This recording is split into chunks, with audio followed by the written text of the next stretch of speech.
Hello, my name is Katie Clark of painfullyliving.com. Thank you for joining me on Fibromyalgia Advocacy Day. I'm here to tell you just a little bit of my journey with fibromyalgia. I was a veteran teacher, 32 years in. I loved what I did. I taught reading and writing workshop to 6th grade students. However, my last day of teaching was December 7th, 2018, and that was well before I had planned. I had actually laminated a newspaper article of an 80-year-old English teacher, and that was hanging behind my desk, and I kind of had that as a little bit of a goal.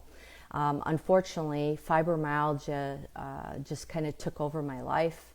As a 6th grade teacher, you have to be with it. You have to respond to them, and to make things new and fresh, you need to bring in things that make sense to them and have humor and kind of roll with the flow, basically. And I was totally unable. I had something called fibro fog, which sounds kind of cute, but it totally isn't.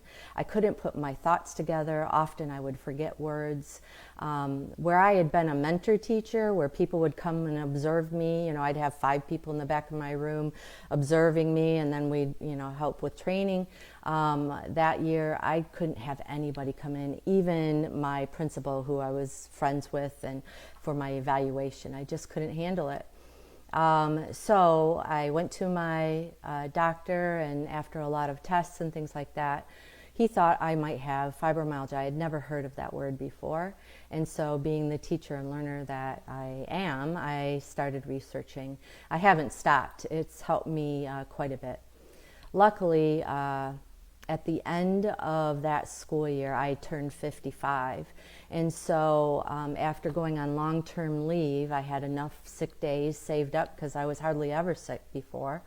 I had to retire. There was no way I could do the self-care needed to manage the symptoms. My symptoms were deep, roving pain. I have it all over, but some areas will be worse at times. And I always explain it to people, for me it's like a toothache, but it's everywhere in my body. For example, right now it's in my legs and in my shoulders and in my hips, and I can feel that. And so, like at staff meetings, I'd be massaging myself, and somebody would start staring at me, and I'd look down and I'd be like, oh, I'm massaging myself. So but luckily, during that long-term leave, I did some research, and I found a program about an hour's drive from me that was a 10-week fibromyalgia type boot camp, basically, where I met with a pain medical doctor, a pain psychologist, a physical therapist, and OT. And they introduced me to Dr. Daniel Claw out of U of M, who's a big researcher for fibromyalgia and brain plasticity, which I had already been introduced to through my teaching.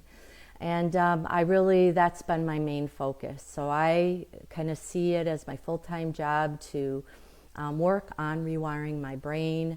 I do that through meditation and trying to calm down this overamped pain processing system that I've developed due to living in fight or flight for basically 53 years. So that's my story in a nutshell. There's a lot more. If you'd like to read what I've learned in my journey, please visit my website at painfullyliving.com. Thank you.